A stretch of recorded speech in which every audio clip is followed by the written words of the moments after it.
والنجم إذا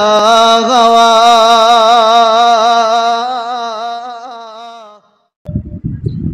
أما بعد فإن خير الحديث كتاب الله وخير الهدي هدي محمد صلى الله عليه وسلم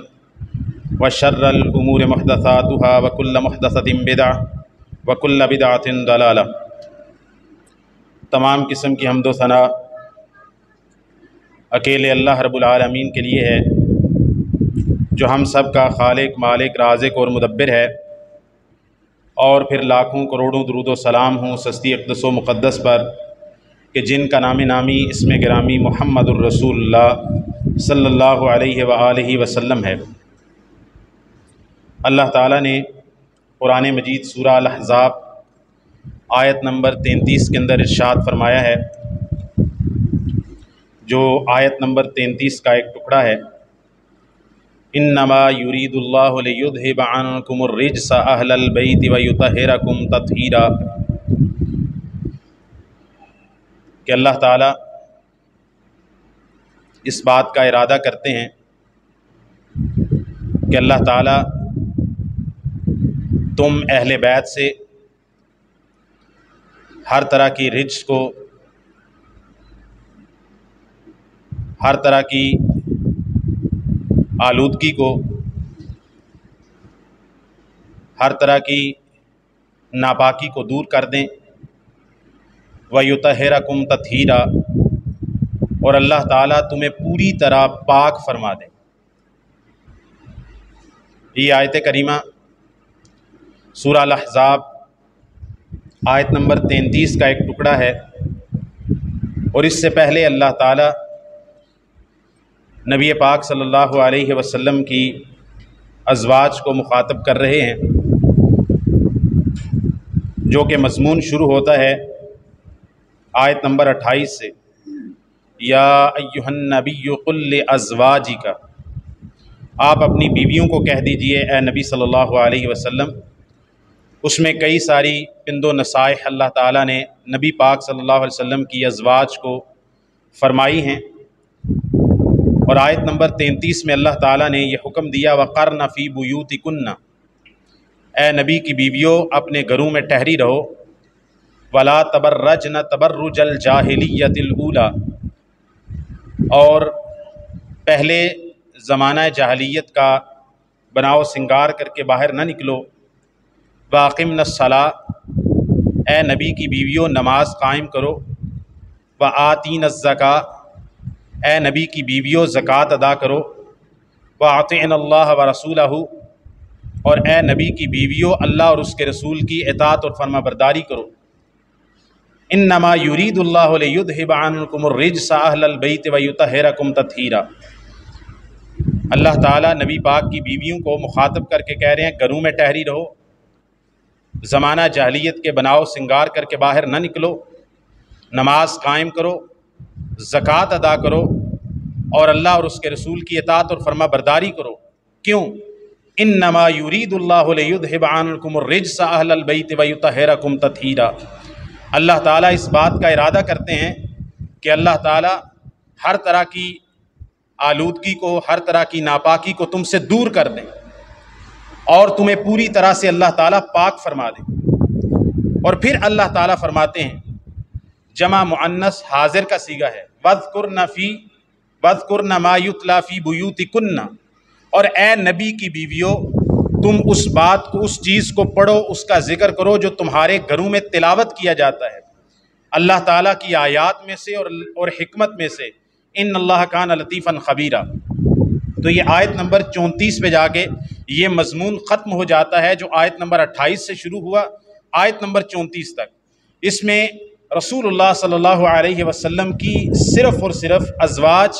ازواج مطہرات ہی محض صرف اور صرف مخاطب ہیں، اس کے علاوہ اور کوئی فرد امت کا یہاں پر براہ راست مخاطب نہیں ہے۔ پھر کیا ہوا کہ قرآن مجید کی نص میں، قرآن مجید کے خطاب میں، اللہ تعالیٰ کے فرمان میں اللہ تعالیٰ نے جو کہا کہ اللہ تعالیٰ تمہیں پاک کرنا چاہتے ہیں، تو اس میں تو صرف اور صرف قرآن مجید کی نص میں نبی پاک صلی اللہ علیہ وسلم کی ازواج ہی شامل ہوں گی، آیت تطہیر جس کو کہتے ہیں۔ لیکن نبی کریم صلی اللہ علیہ وسلم نے کچھ اور افراد کو بھی اس آیت تطہیر کا مصداق بنایا ہے۔ قرآن مجید نے محض نبی کریم صلی اللہ علیہ وسلم کی ازواج کو آیت تطہیر کا مصداق بنایا ہے، اور نبی کریم صلی اللہ علیہ وسلم نے اللہ تعالیٰ کے حکم سے وَمَا يَنْطِقُ عَنِ الْهَوَىٰ إِنْ هُوَ إِلَّا وَحْيٌ يُوحَىٰ کہ نبی کریم صلی اللہ علیہ وسلم دین کے معاملے میں اپنی رائے سے، اپنی مرضی سے کلام نہیں کرتے، جب بھی کلام کرتے ہیں اللہ تعالیٰ کی وحی سے کرتے ہیں۔ وہ وحی چاہے قرآن مجید کی شکل میں ہو، چاہے رسول اللہ صلی اللہ علیہ وسلم کی حدیث اور سنت کی شکل کے اندر ہو۔ تو قرآن مجید کی نص تو یہ کہتی ہے کہ آیت تطہیر کا مصداق صرف اور صرف نبی کریم صلی اللہ علیہ وسلم کی ازواج ہیں۔ تو باقی اہل بیت پھر کہاں گئے؟ کیا وہ آیت تطہیر کا مصداق نہیں ہے؟ جی ہاں، وہ بھی آیت تطہیر کا مکمل مصداق ہے۔ سیدنا سعد بن ابی وقاص رضی اللہ تعالیٰ عنہ سے روایت آتی ہے صحیح مسلم کے اندر کہ نبی کریم صلی اللہ علیہ وسلم پر جب یہ آیت کریمہ اتری اور جب نبی کریم صلی اللہ علیہ وسلم نے دعا علیًا وفاطمۃ والحسن والحسین، آپ علیہ الصلاۃ والسلام نے سیدنا علی رضی اللہ تعالی عنہ کو بلایا، سیدہ فاطمہ کو بلایا، سیدنا حسن و حسین رضی اللہ عنہم اجمعین کو بلایا، اور بلا کے رسول اللہ صلی اللہ علیہ وسلم نے فرمایا انما یرید اللہ لیذھب عنکم الرجس اہل البیت ویطہرکم تطہیرا، کہ آیت تطہیر کا مصداق یہ لوگ بھی ہیں۔ آیت تطہیر کا مصداق اہل البیت، جن کو اللہ تعالیٰ نے ہر طرح کی امیزش سے، آلودگی سے پاک کرنے کا وعدہ کیا، اس کا مصداق تنہا نبی پاک صلی اللہ علیہ وسلم کی ازواج نہیں ہے، جیسا کہ قرآن مجید کی نص سے معلوم ہوتا ہے۔ آپ علیہ الصلاۃ والسلام نے اپنی زبان نبوت سے اس کی تفسیر فرما کے کہا کہ نہیں لوگو، قرآن مجید کی آیت کے اندر، قرآن مجید کے سیاق اور سباق کے اندر تو محض نبی کریم صلی اللہ علیہ وسلم کی ازواج ہیں، لیکن ایسی بات نہیں ہے، بلکہ اس میں سیدہ فاطمہ بھی ہیں، سیدنا علی بھی ہیں، سیدنا حسن بھی ہیں، سیدنا حسین بھی ہیں، اور باقی اہل بیت بھی آیت تطہیر کا مصداق ہیں۔ یہ ہمیں معلوم ہوتا ہے رسول اللہ صلی اللہ علیہ وسلم کے فرمان سے، رسول اللہ صلی اللہ علیہ وسلم کی حدیث سے، رسول اللہ صلی اللہ علیہ وسلم کی سنت سے، جو کہ وحی کے بغیر نہیں بولتے۔ تو یہ فضیلت ہے ازواج مطہرات کے بعد، یہ فضیلت سیدنا علی، سیدنا حسن، سیدنا حسین رضی اللہ تعالی عنہم اجمعین کو بھی آیت تطہیر کی یہ فضیلت اور مصداق ان افراد کو بھی ملا ہے، کیونکہ رسول اللہ صلی اللہ علیہ وسلم نے ان کو کہا ہے، بلا کے اپنے پاس بلا کے ان پر آیت تطہیر تلاوت کی ہے، تو فرمایا کہ یہ بھی آیت تطہیر کا مصداق ہیں۔ یہی اہل السنہ والجماع اور مسلمان ایسا سمجھتے ہیں۔ اس کے علاوہ ایک اور بات ہے، نبی کریم صلی اللہ علیہ وسلم جب یہ آیت کریمہ نازل ہوئی کہ نجران کے عیسائی، آپ علیہ الصلاۃ والسلام نے ان کو دلائل کے ذریعے، دعوت کے ذریعے سمجھانے کی کوشش کی، لیکن وہ کٹ حجتی کے اوپر اتر آئے، تو آپ علیہ الصلاۃ والسلام نے نجران کے عیسائیوں کو مباہلے کا چیلنج دیا۔ آیت مباہلہ بھی کہتے ہیں، سورہ النساء کے اندر آتی ہے۔ تو یہ آیت کریمہ اتری، ندعو ابناءنا وابناءکم ونساءنا ونساءکم وانفسنا وانفسکم ثم نبتہل فنجعل لعنت اللہ علی الکاذبین، کہ ہم اپنی عورتوں کو تم اپنی عورتوں کو لے کے آؤ، ہم اپنے بچوں کو تم اپنے بچوں کو لے کے آؤ، ہم اپنی جانوں کو لے کے آتے ہیں، تم اپنی جانوں کو لے کے آؤ، پھر ہم اللہ تعالیٰ کے سامنے دعا کرتے ہیں، گڑ گڑاتے ہیں، اور جھوٹوں پر اللہ تعالیٰ کی لعنت بیچتے ہیں۔ یہ مباہلہ ہے۔ جب یہ آیت کریمہ اتری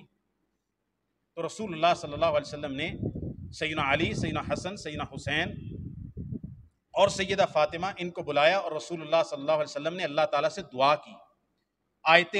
مباہلہ اتری کہ اپنی عورتوں کو تم لے کے آؤ، ہم اپنی عورتوں کو لے کے آتے ہیں، تم اپنے بچوں کو لے کے آؤ، ہم اپنے بچوں کو لے کے آتے ہیں، تم خود آ جاؤ، ہم بھی خود آتے ہیں۔ جب یہ آیت کریمہ اتری تو اب اگر مباہلہ ہوتا، مباہلے کے لیے نکلتے، مباہلے کے لیے سامنے آتے، تو اس آیت کے مصداق کے مطابق اپنی عورتوں کو گھر کے افراد کو لے کے آنا تھا۔ تو رسول اللہ صلی اللہ علیہ وسلم نے اس آیت کے اترنے کے بعد سیدنا علی، سیدنا حسن، سیدنا حسین، سیدہ فاطمہ کو بلا کے اللہ تعالیٰ سے یہ دعا کی، اللہم ہؤلاء اہل بیتی، اے اللہ یہ میرے اہل بیت ہیں، ان کو بھی اہل بیت کے اندر شامل فرما دے۔ اب یار لوگ کیا کہتے ہیں؟ کہتے ہیں پھر نبی پاک صلی اللہ علیہ وسلم اہل بیت جدوں مباہلہ ہویا تے نبی پاک صلی اللہ علیہ وسلم اپنی بیویاں نو تے پھر نہیں لے کے گئے، جیسے نا سرکار مباہلہ ہویا کتنے وے سانو تے پہلے دسو نا۔ کہتے ہیں نبی پاک اپنی بیویوں کو تو نہیں لے کے گئے، اس کا مطلب وہ اہل بیت میں شامل نہیں ہے۔ بھئی آپ کی معلومات کم ہیں، آپ نے پک اینڈ چوز کیا ہے، آپ نے صرف کمپیوٹر سے پڑھا ہے، آپ نے کتابوں سے نہیں پڑھا ہے۔ آپ نے صرف اور صرف جس کو کہتے ہیں کہ صرف آپ نے ایک قطرہ سمندر کا، اس ایک قطرے کو ہی آپ نے پورا سمندر سمجھا ہے۔ بھائی آیت مباہلہ اتری، نبی پاک نے نجران کے عیسائیوں کو چیلنج دیا اور نبی پاک صلی اللہ علیہ وسلم نے کہا کہ آ جاؤ مباہلے کے لیے، لیکن نجران کے عیسائی مباہلے کے لیے نہیں آئے اور نبی پاک صلی اللہ علیہ وسلم بھی مباہلے کے لیے نکلے ہی نہیں ہیں۔ تو کس کو لے کے نکلے؟ کسی کو بھی لے کے نہیں نکلے، مباہلہ ہوا ہی نہیں ہے۔ ان کو جرت نہیں ہوئی عیسائیوں کو، کیونکہ وہ توریت و انجیل کو جب جانتے تھے، انہیں یہ پتا تھا کہ نبی کریم صلی اللہ علیہ وسلم اللہ کے سچے اور آخری نبی ہیں اور عیسیٰ علیہ السلام ان کی بشارت دے کے گئے ہیں، اور انہوں نے آپس میں مشورہ کیا۔ انہوں نے کہا اگر ہم مباہلے کے لیے نکل گئے اور دعا کر دی ہمارے خلاف نبی کریم صلی اللہ علیہ وسلم نے، تو ساری ہماری نسلیں تباہ ہو جائیں گی، ہمارا کوئی نام و نشان نہیں رہے گا، لہٰذا باہر آنے کی جرت ہی نہیں کی۔ رسول اللہ صلی اللہ علیہ وسلم نہ سیدنا حسن، نہ سیدنا حسین، نہ سیدنا علی، نہ سیدہ فاطمہ، نہ اپنی بیویوں میں سے کسی کو مباہلے کے لیے نہیں لے کے گئے، کیونکہ مباہلہ سرے سے ہوا ہی نہیں ہے۔ اس کے علاوہ نبی کریم صلی اللہ علیہ وسلم نے اہل بیت کا احترام، ان سے محبت، ان سے مودت، ان سے پیار، ان کی توقیر، ان کی عزت، ان کا اکرام کرنے کی اتنی زیادہ تاکید فرمائی ہے کہ قرآن مجید کے بعد ایک ہی موقع پر رسول اللہ صلی اللہ علیہ وسلم نے جس چیز کی سب سے زیادہ تاکید فرمائی ہے وہ اپنے اہل بیت کے ساتھ اس نے سلوک کی تاکید فرمائی۔ یہ حدیث صحیح مسلم کے اندر موجود ہے، دوسرے اور بھی کتب کے اندر موجود ہے، صحیح ترین حدیث ہے، اور اس کو رسول اللہ صلی اللہ علیہ وسلم سے 20 صحابہ نے بیان کیا ہے، ایک صحابی نہیں ہے، 20 صحابہ، ان میں سیدنا علی رضی اللہ تعالیٰ عنہ خود بھی ہیں جو اس حدیث کو بیان کرنے والے ہیں۔ رسول اللہ صلی اللہ علیہ وسلم مکہ سے حجۃ الوداع کے بعد مدینہ کی طرف جب روانہ ہوئے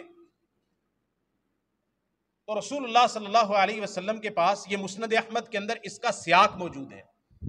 جب کسی چیز کا بیک گراؤنڈ چھوڑ کر آپ درمیان میں سے اٹھاتے ہیں تو آپ صحیح چیز کی تعبیر نہیں کر سکتے، آپ خود بھی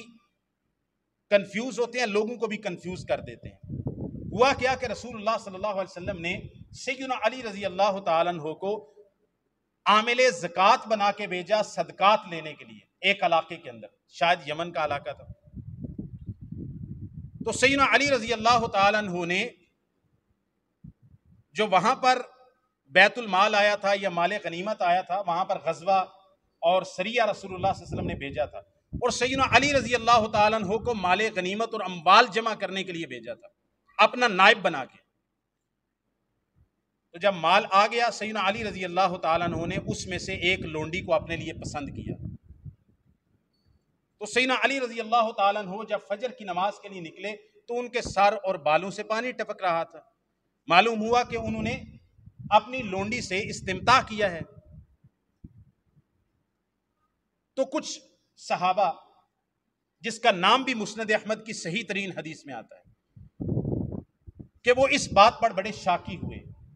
کہ بھی مال غنیمت تقسیم نہیں ہوا، تو سیدنا علی رضی اللہ تعالیٰ عنہ نے تقسیم مال غنیمت سے پہلے لونڈی سے استمتاع کر لیا اور اپنے حصے کا پہلے سے ہی اپنا تقسیم کر لیا، تو یہ جائز نہیں ہے۔ سیدنا علی رضی اللہ تعالیٰ عنہ کے بارے میں ان کے دل کے اندر اعتراض پیدا ہوا۔ پھر مکہ آئے رسول اللہ صلی اللہ علیہ وسلم، سیدنا علی رضی اللہ تعالیٰ عنہ کو چھوڑ کے، لشکر کو چھوڑ کے وہاں سے پہلے ہی آ گئے، اور آ کے رسول اللہ صلی اللہ علیہ وسلم کو شکایت لگائی کہ جناب علی رضی اللہ تعالیٰ عنہ نے ایسا کیا ہے، یا مال غنیمت کی تقسیم کے اندر زیادتی کی ہے، یا اپنے لیے انہوں نے کچھ ایسا منتخب کر لیا جبکہ مال غنیمت اور ان کا حصہ تقسیم نہیں ہوا تھا، تو یہ جائز نہیں ہے۔ تو رسول اللہ صلی اللہ علیہ وسلم نے اس بات کو سن لیا، حجۃ الوداع گزر گیا،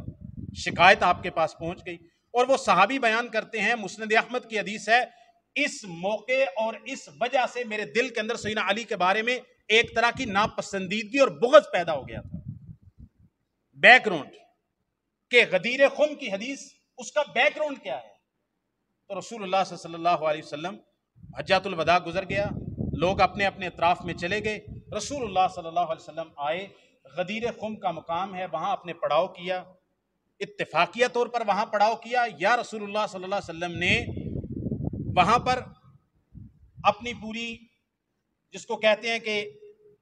ایک سٹریٹجی کے تحت رسول اللہ صلی اللہ علیہ وسلم نے وہاں پر پڑاؤ کیا؟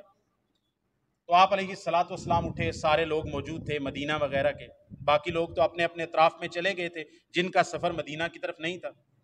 تو آپ علیہ الصلوۃ والسلام، یہ زید ابن ارقم بھی بیان کرتے ہیں، سیدنا علی بھی ہیں، سیدنا ابو سعید خدری بھی ہیں، 20 صحابہ نے رسول اللہ صلی اللہ علیہ وسلم سے یہ حدیث بیان کی ہے، اور یہ حدیث صحیح مسلم کے اندر آتی ہے اور بھی کتب کے اندر ہے۔